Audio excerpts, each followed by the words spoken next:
Di ako laban ng Espanya, kundi sa maling pamamalakad. Hindi ko nais ang dahas, kundi sa pagkamulat. Nais kong malaman ng bawat Pilipino, may karapatan tayong magmahal, mangarap at lumaya. Kung sa aking pagsusulat ay may panganib, handa akong harapin ito, sapagkat kung ang nobelang ito ay makakapukaw ng diwa ng marami, sapat na ang aking naging bahagi. Isinulat ko ito dahil ako'y nagmamahal, dahil ako'y umaasa, dahil panahon na upang hindi tayo manahimik. Kaya ito yung mga kalaban ko, Dolly, Mutawi. Huwag niyong tapakan ang katarungan. Akala niyo ba ang kapangyarihan ay nasa inyo? Sino ba kayo? Magwawagi ang katotohanan, ang kadiliman ay ibabagsak. Nagsisilbi katawan. Nagsimula ang nobela nung nagkaroon ng isang piging kalakapitan Tiago. Marami ang dumalo, kabilang na rin ang dating kura ng San Diego.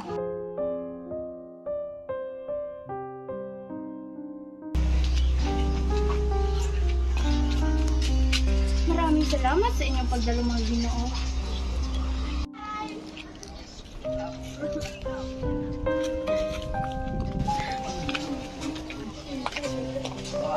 Maraming salamat sa inyong pagdalo mga binibini. Halikat.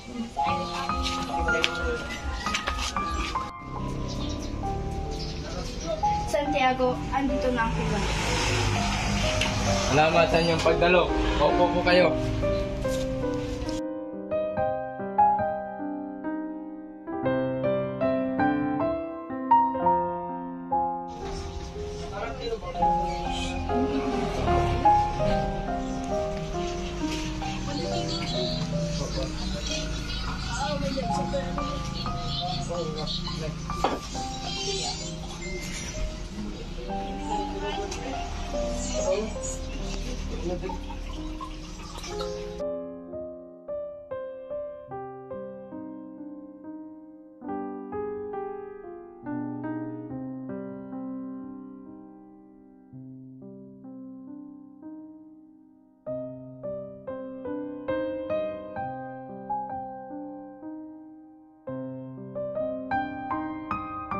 Kakaalis ko pa lamang sa bayan ng San Diego pagkatapos ng 2 taon ng panunungkulan, may 6,000 mamayanan roon.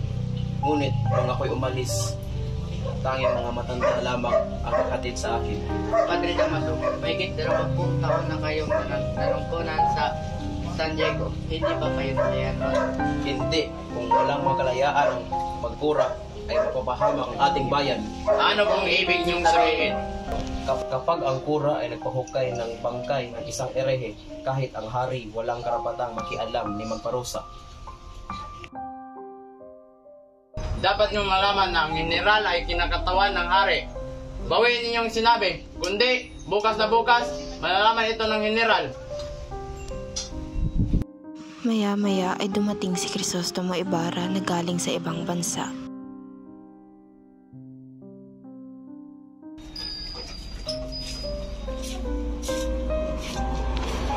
Ipinarangal ko palang ipakilala sa inyo ni Crisostomo Ibarra. Anak siyang nasirang kaibigan.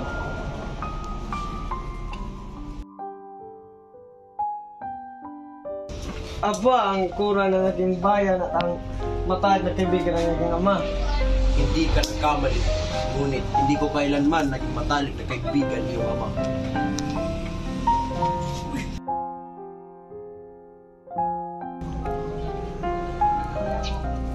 Kayo ang anak ni Ginoong Rafael Ibarra? Salamat at nakating na walang sakuna. Nagkakaroon ako ng pagkakataong makilala ang iyong ama. Sila ay kilalang marangal. Ginoo, ang papuri ninyo sa aking ama. Ako'y pumapawi sa aking hala sa kanyang pagkamatay.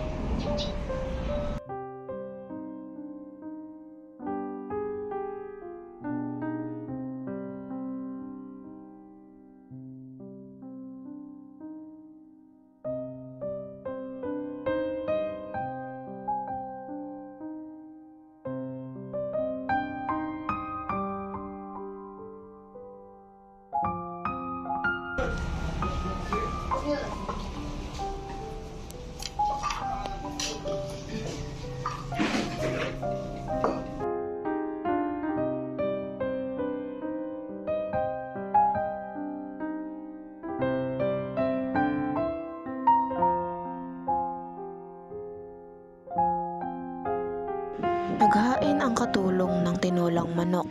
Ang parte ng manok na nakuha ni Padre Damaso ay ang leeg at pakpak na ikinayamot naman ng kura.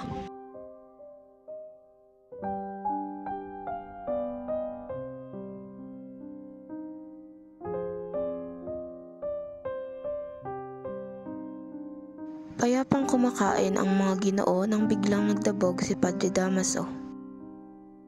Marahil ay nakalimutan ng iyong bayan dahil sa tagal ng pamamalagi mo sa Europa. Kahit ako'y kalimutan ng iyong bayan, sa lahat ng sandali ay naalala ko siya. Aling bansa sa Europa ang naibigan mo? Kahit aling malaya sa bayan sa Europa, ngunit una sa lahat ang Espanya na siya akong pangalawang inang bayan. Bago ako tumungo sa isang bayan, pinag-aaral ko muna ang kanyang kasaysayan at pagkatapos ay wala nang katangian ang bawat makita ko. Ngunit natiyak kong ang kasaganan o kadahupan ng bayan ay nakabatay sa taglay nilang kalayaan. Iyan ang alam mo. Alam na iyan ng lahat ng bata sa paaralan.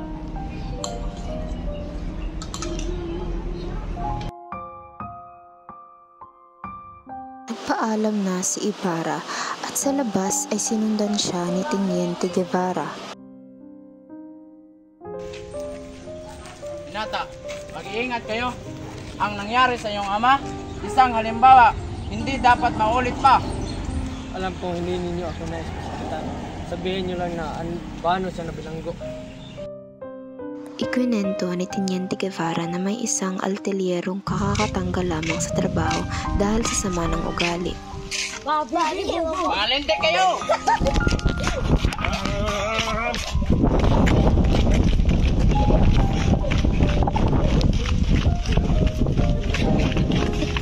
Nang maabutan nito ang mga bata ay hinampas ito ng walang humpay. Dumaan si Don Rafael at inawat ang alteliero. Ngunit ito'y nabagok sa bato. Sumuka ito ng dugo at kalaunan ay binawian ng buhay. Dahil dito ay inaresto at kinulong si Don Rafael Ibarra.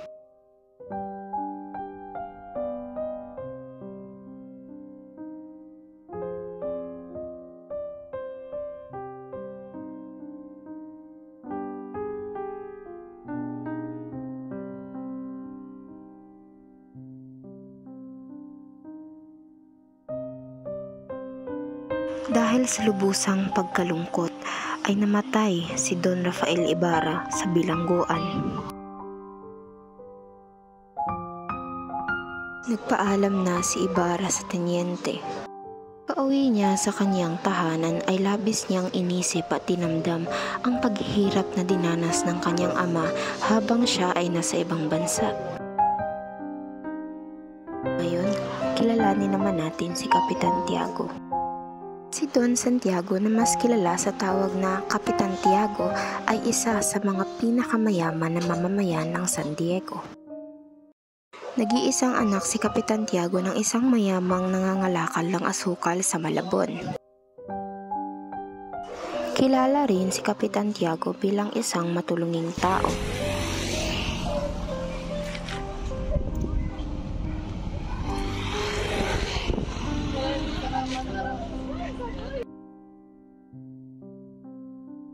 Ang napangasawa niya ay si Pia Alba, isang maganda at butihing babaeng taga Santa Cruz. Namili sila ng lupain sa San Diego at dito nila naging kaibigan sina Padre Damaso at Don Rafael Ibarra.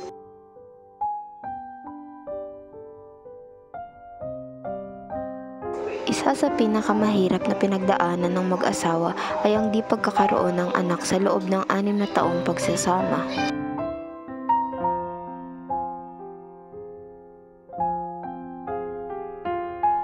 Dahil dito ay napilitang humingi ng payo ang mag-asawa kay Padre Damaso. Ipinayo ni Padre Damaso ang pagsasayaw ni Doña Pia Alba sa Obando.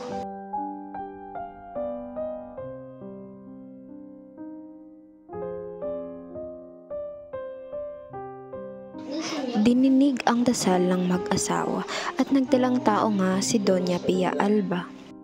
Inilihim ng Donya ang katotohanang ginahasa siya ni Padre Damaso.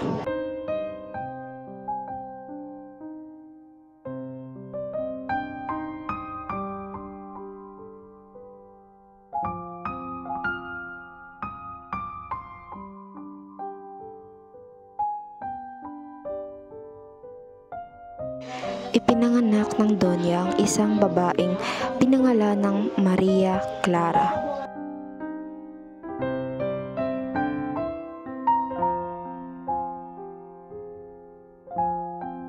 Maselan ang pagbubuntis ng Donya at pagkatapos niyang manganak ay dinapuan siya ng napakataas na lagnat.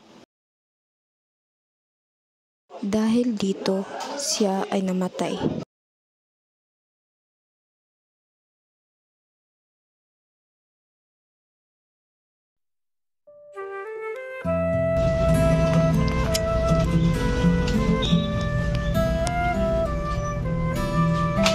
Hindi mo pa ako nalilimutan mula sa paglalak mo sa ibang bayan kung ano ang ganda talaga. Hindi aking sinta, pagkos ang iyong alaalay, kasama ko sa lahat ng sandali. Naaalala mo ba noong isinama tayo ng iyong ina upang maligo sa batis? Nag-aaral ka noon sa akin. At kaya't sinasabi mo sa akin, sabihin natin ang bawat ngalan ng bulaklak at halaman.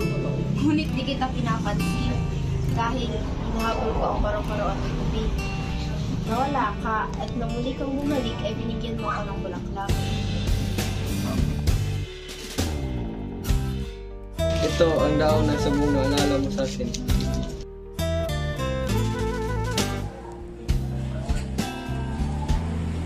Yan ba ang liham na isunod mo bago ako umalis? Wala ka naman bang niyang sa akin Binasa ni Maria Clara ang liham ni Ibarra.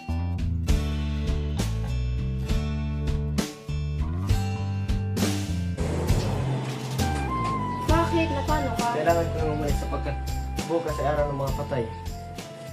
Nagpaalam na at umalis si Ibarra.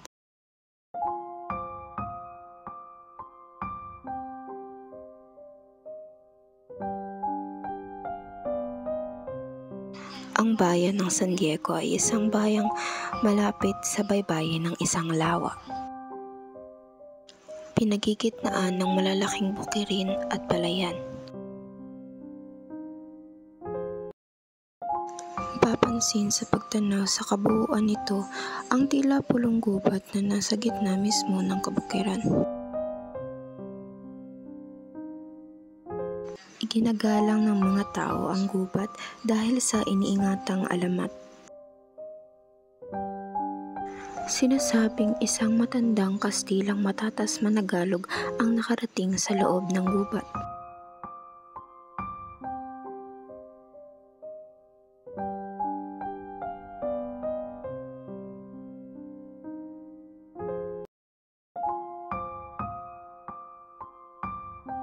Natuklasan niya ang isang puok na may ilog.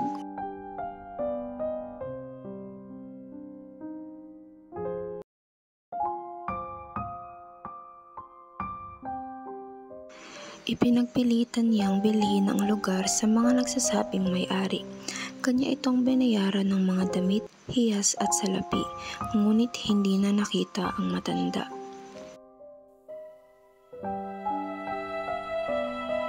Isang araw, natagpo ang patay at nakabitin sa puno ng balete ang matanda. Mula nooy, kinatakutan na ang gubat.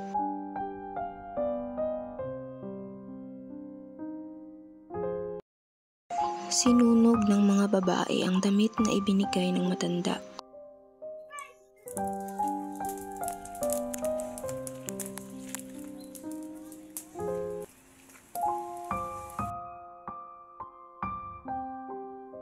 habang ang mga hiyas naman ay itinapon sa ilog. Makalipas ang ilang buwan, isang binatang mestizo na nagngangalang Saturnino ang dumating sa puok na nabili ng matandang Kastila. Sinasabi niyang siya ang anak ng namatay. Nang tumanda si Don Saturnino ay saka lamang niya naisipang mag-asawa. Ang napangasawa niya ay isang taga Maynila.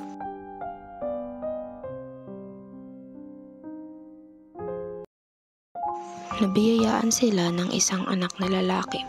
Pinangalanan nila itong Rafael Ibarra. Si Rafael Ibarra ang ama ni Crisostomo Ibarra. Kung kapangyarihan naman ang pag-uusapan ay maaaring si Kapitan Tiago, si Don Rafael o ang mga mayayaman ang iyong maiisip, ngunit di ito totoo. Sapagkat ang totoong makapangyarihan sa San Diego ay ang alperes at ang kurang si Padre Salvi.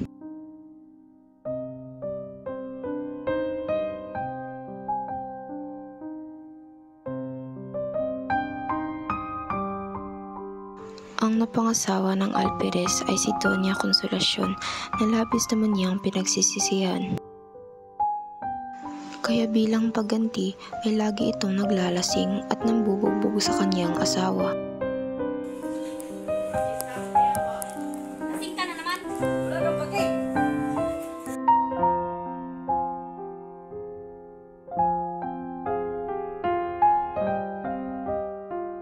Si Doña Consolacion naman ay nagkakaroon lamang ng pagkakataong makasilip sa bintana kapag tulog ang alperes.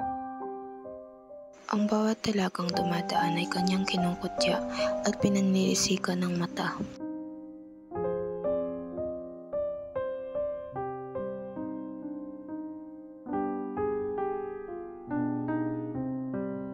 Sa dulo ng isang makipot na landas sa dakong kanluran ng San Diego ay naroroon ang libingan ng mga patay.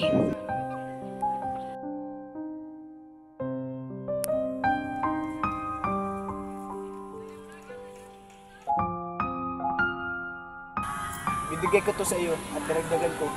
Kung masasabi mo kung asan ito naroroon. Wala po ba ron? Kung wala ron, wala talaga. Kung ibig niyo, bibigyan ko na lang kayo ng iba. Katulad ka rin ng iyong hinukay. Hindi mo alam kung anong iyong pinatapon. At hindi mo rin alam kung anong iyong nilalapon.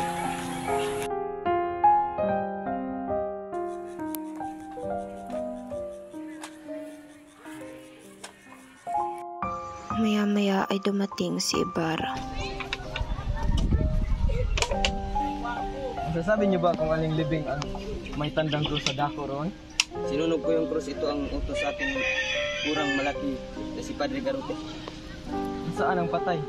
Ilang buwan niya po niyang pinangukay sa akin.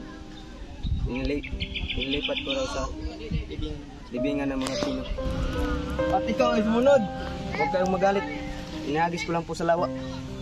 Galit ng galit na lumabas si Ibarra mula sa libingan ng mga patay.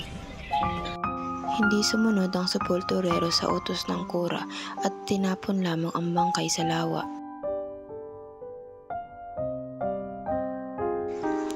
Galit na isinugod ni Ibarra si Padre Salvi. Ano ang ginawa mo sa aking ama? Wala, hindi ako ang may sala. Ang gumawa noy si Padre Damaso. Siya ang pinilitan ko.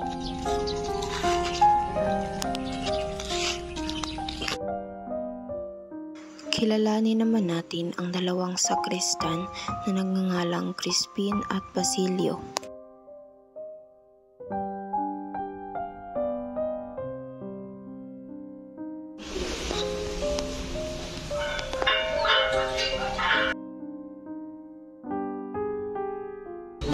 Bayaran mo ako, kaka. Yung sinabi nilang ninakaw ko. Bayaran mo na, kaka. Kung babayaran ko yun, walang kakainin sinang. 2 piso lang, sasawarin kong yung buwan. Natatakot ako. Sabi na, kung nakita na yun, papatayin nila ako sa pala. Sinungaling silang lahat. Sinabi ng mga ninakaw tayo sapagkat ang ama natin ay isang manunugay. Kaka, babatayin nila ako. Huwag niyong bulihan. Kinaladkad si Crispin ng sakristan mayor kaya napilitan si Basilio na umakyat sa kampanaryo ng simbahan.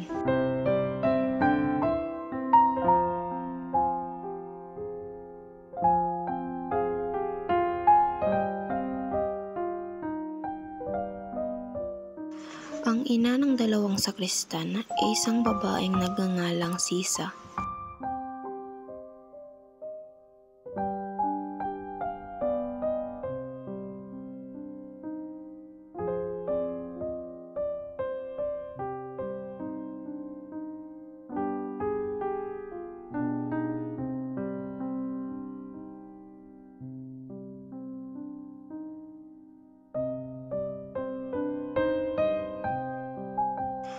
Noong araw na iyon ay nagluto si Sisa ng paborito ni na Crispin at Basilio.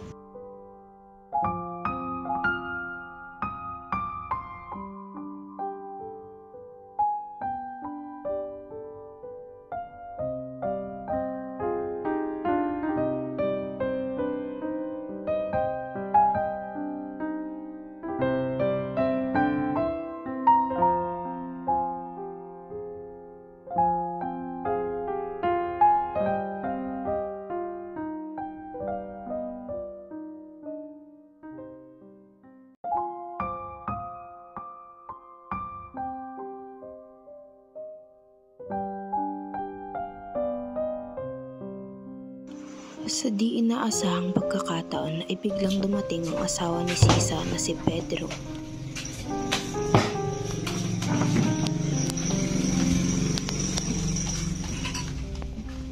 Pedro, maawa ka naman. Para yan sa mga bata. Wala ko pake!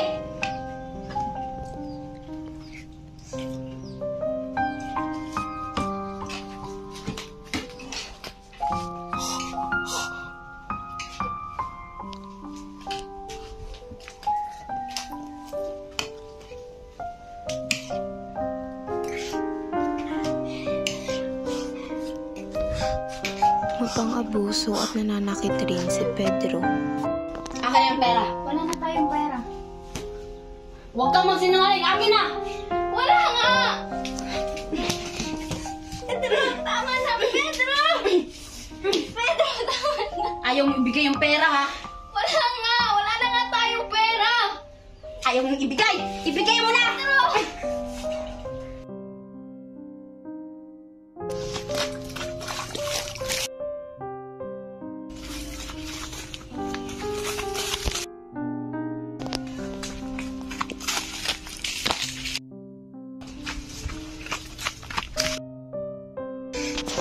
Inay! Inay, pagbuksan mo ako. Anak ko! Ano nangyari sa'yo? Ano nangyari? Ano ba talaga nangyari? Huwag kayong matakot, Inay. Ako ay tumakas mula sa kumbento at si Crispin ay naiwan at kinuladkad ng sakristan niyo. Ano?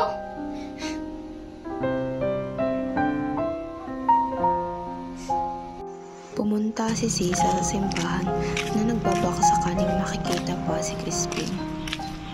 Maaari po bang makausap ang kura? May sakit. Si Crispin po ba ay nasa sakristiya? Si Crispin? Nasa inyong bahay, huwag na ninyong ipagkailan. Si Basilio ang nasa amin, ngunit si Crispin ay naiwan dito. Ibig ko sana makausap ang akin.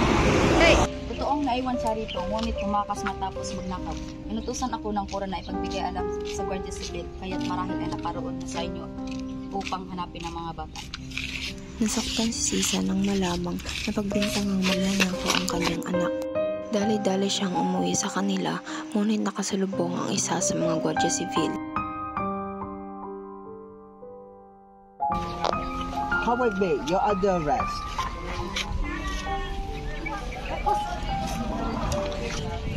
Sa sobrang kahihiyan ay pilit na tinatakpan ni Sisa ang kanyang mukha.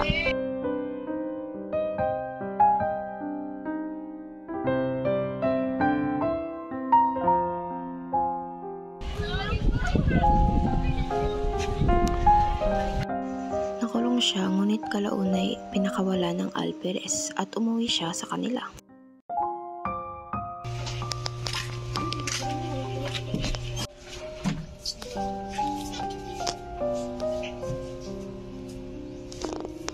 Basilio?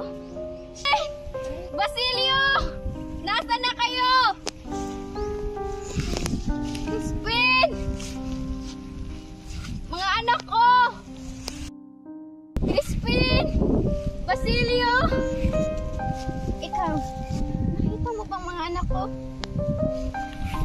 Chris Basilio!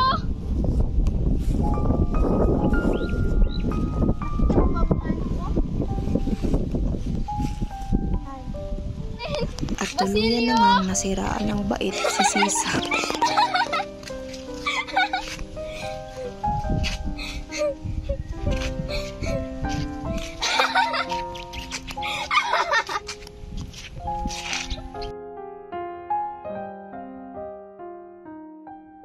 Ginoo, may panauhin po kayo. Pasukin mo.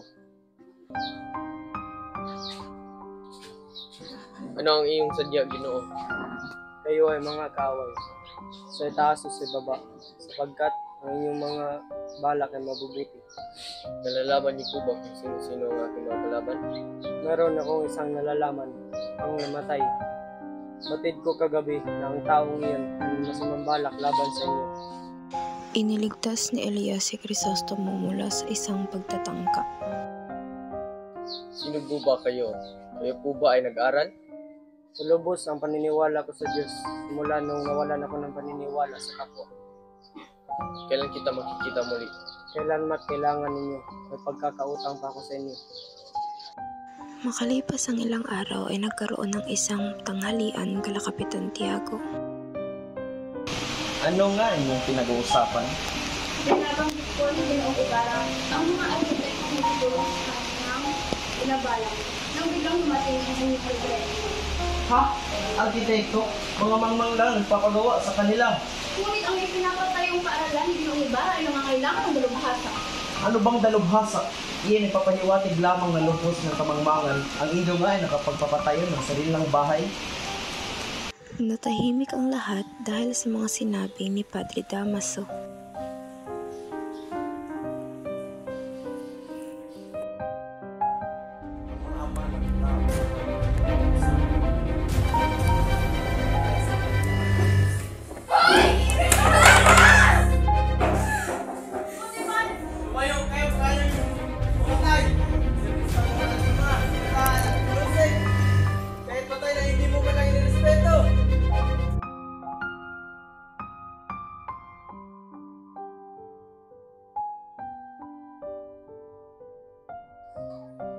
Magandang araw sa inyo. Ipinapakilala ko nga pala ang aming pinsan, si Don Alfonso Linares de Espadaña. Magandang araw po sa inyo. Ako nga pala si Alfonso Linares. Magandang araw din.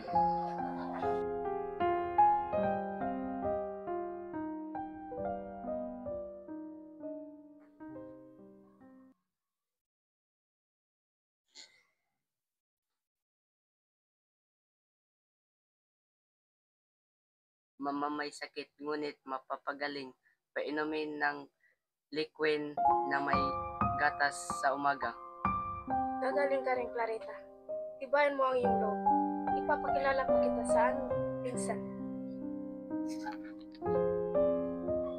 Ikaw nga pala ang inaanak ni Carlicos.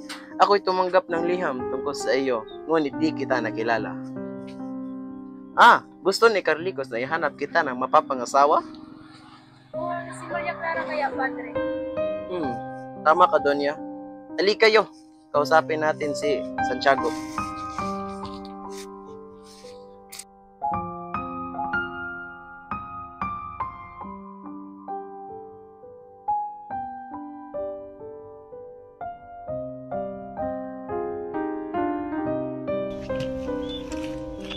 Napakapangit ng mga bahay. Tanging mga indo lamang makakatira riyan. Mga walang galang pati. Paluin mo nga ng sombrero mo. Paturuan mo silang gumalang.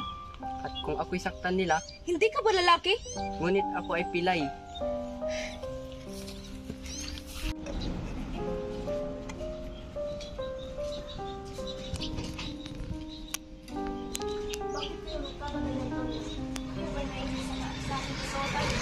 Aba, at sino mo maiinggit sa kasuotan mo?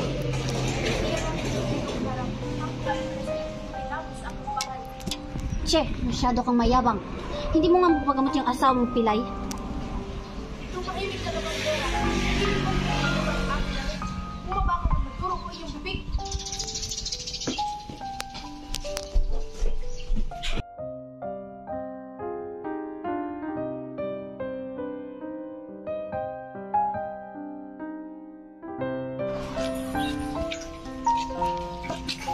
lamang ako mapagtanggol. Sayang, hindi ka ba lalaki? Sayang ang mga salawal mo. Ako ay pilay.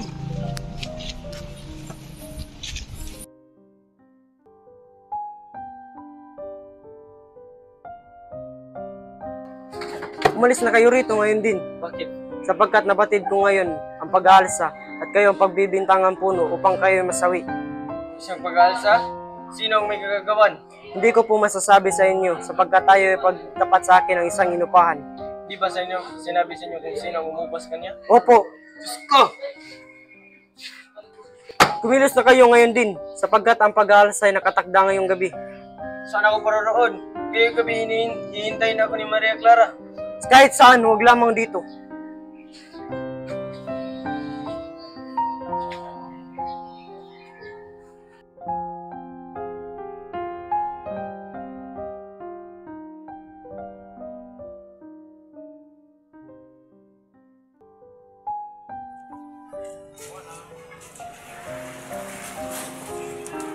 Susto na? Ako nga. Tinagas ako ng Elias mula sa bilangguan. Kaya, bago ako nabalik. Ibig kong sabihin, labis kitang inibig at maligay ka ng mga pangalan. Sandali! Ako'y may aaninin. Nalaman ko nung isang gabi na ang tunay ko palang ama ay ang dating pura si Padre Damaso. Paano nangyari yun? Nakita ko ang dating buhay ng aking inauna at doon natutusan ko ang katotohanan. Ibig kong malaman mo na ako minsan lamang umibig at hindi ako maging paniniwala. Gusto mo, halika na. Ingat ka.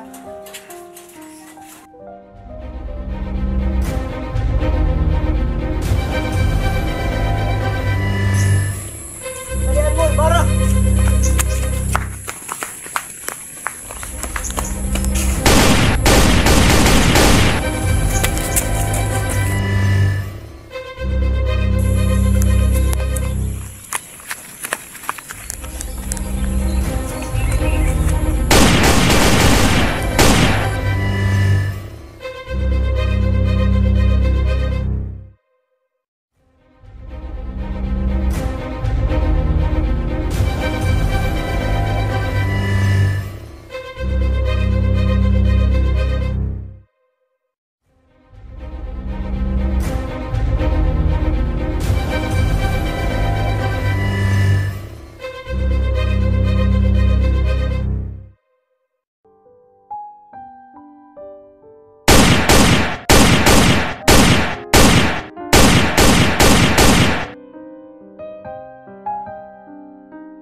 Iha, may dalang para sa'yo.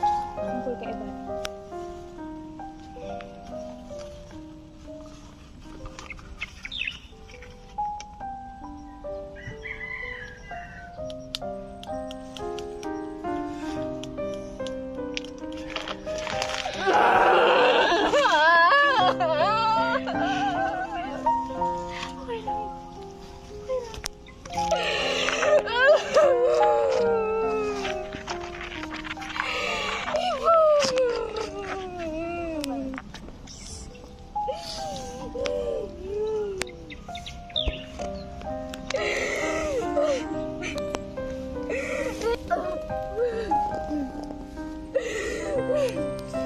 Huwag kang umiyak, anak ko.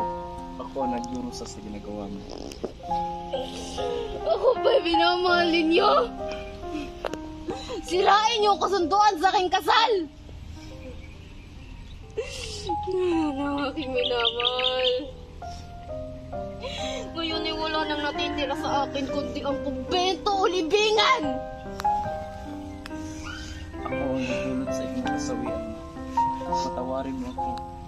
Kung gayo'y payagan ninyo ako magbongha. Magmungha? Naku, hindi to pwede. Kumbento o kamatayan?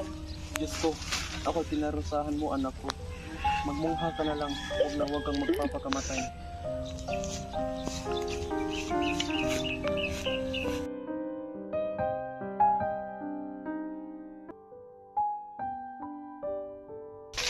Basilio! Crispin!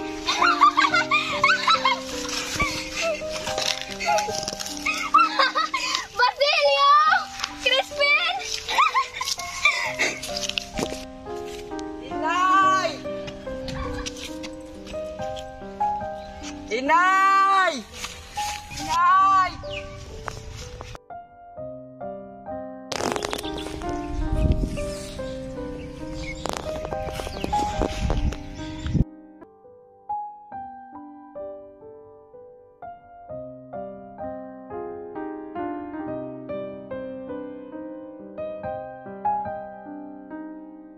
Inay! Inay! Nay! Nay! Hindi na ako magtatagal. Ano ba ang aking mga sugat? 2 araw na akong hindi kumakain at natutulog. Makinig ka, mayroong mga kahoy sa kabilang batis. Gamitin mo ang mga iyon, sunugin mo ang mga bangkay. Magukay ka, mayroong ka makikita sa lapid. Gamitin mo yun sa iyong pag-aaral. Hindi na kita matutulungan. Mamatay akong hindi malang nasilayan. Ang ningning ng bukang liwayway ng aking nambayan.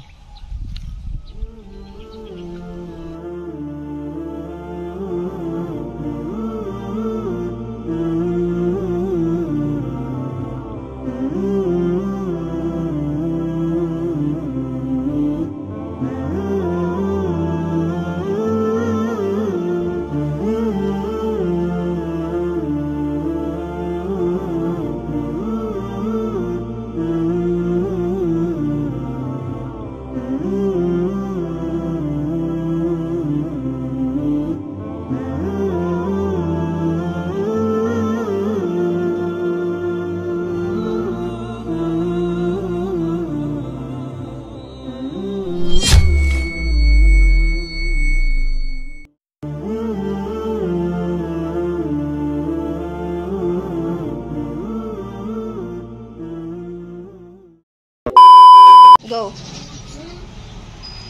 Santiago. Santiago, andito na ang Salamat sa inyong unsa tayo? Patay! Kakaalis ko pa lamang sa bahay ng San Diego. Pagkatapos 20 taong panunungkulan, may 6 na Yung kamukas, kumukatawa ninyo sa pagkabawan. Sa kanila. Gamay na kailangan mo. May wagin ko kainom. Go. Kakaalis ko pa lamang sa... Kakaalis ko pa lamang. Piste ba? Hindi ka nagamay lang abli. Ay, Roy. Video ba yan? Ikaw ako pulihon rin. Ako gini sa gitar. Ben. Sige na, ready na, ready. Sandali. Go. Dapat niyo malaman na ang mineral ay Go. Dapat niyo malaman na ang mineral ay kinakatatan. Go. Dapat mo na maalam. Hoy! Go. Dapat niyo malaman na ang mineral ay isang mangmang. Natawan. Ben, 195 takes na ni Ben. Mukhaan pa dyan.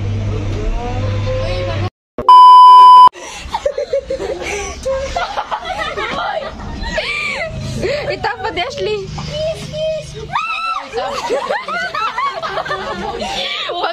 Banghaga. Action.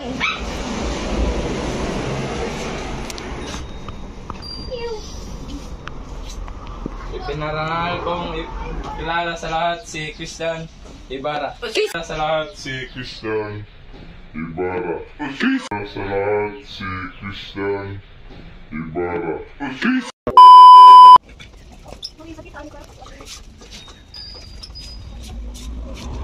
Ipinarangal ko pa lang ipakilala sa inyo si Crisostomo Ibarra.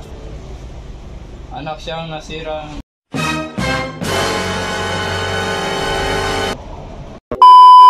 Action.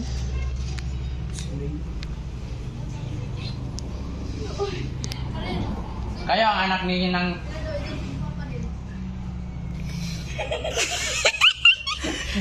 Action.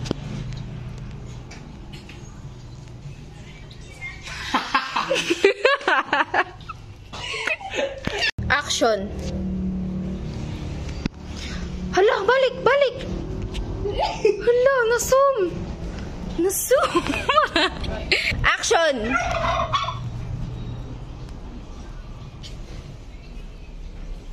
Kayo ang anak ng Ginoong Rafael Ibarra. Salamat at nakarating po kayo na walang sakuna.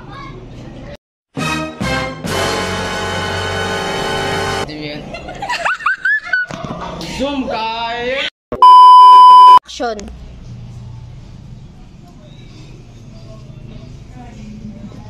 Kayo po ang...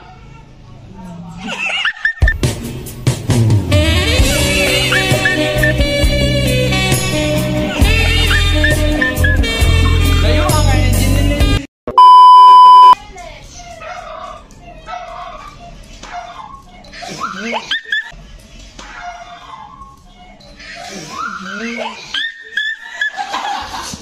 Uy, hala ka, uy.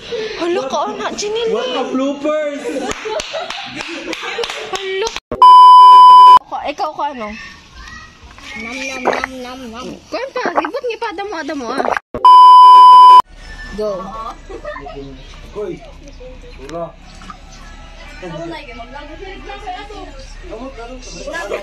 Oh, go. Go. Eh. Buka tawa pa sa likod. Ay, uy. Ay, Jin. Space, di ba na Mon.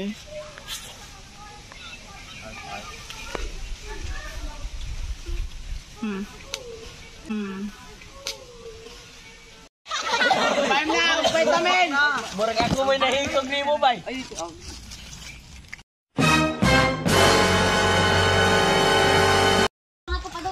Kugaw man, oy. Ay, yung tunlang, unso. Puti ba ni? Sige, salagot. Kuya nang si. Kung may makulbaan ani nila. Go.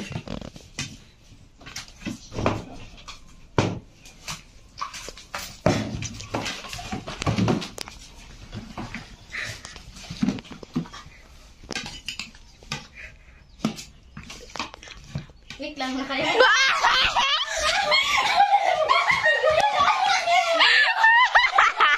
Nagulat na ako.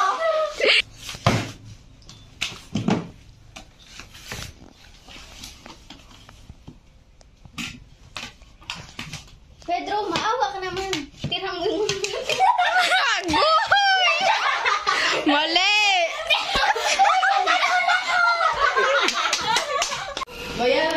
Wait lang. Putanggal. Go! Kaka, papatayin nila ko, huwag niyo kong iwan. Huwag yan, yan. Ako? Kaya, iwan naman. Namaya kayo ninyo pang-ubok do, ha, oy?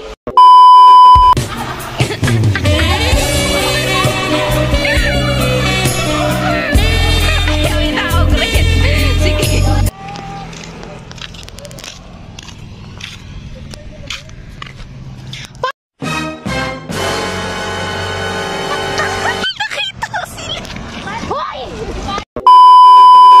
Baktas na. Napakapangit ng mga bahay. Tangi ang mga indio lamang makakatira riyan. Mga walang galang pasti. Pati! Ito yung piste. Uy, mapisti na ako! Walang sala! Si Sisa ka, si Superman.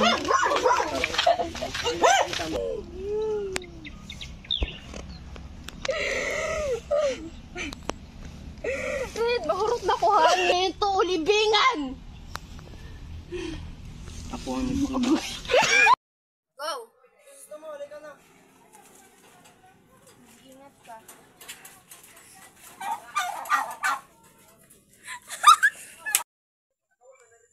Go!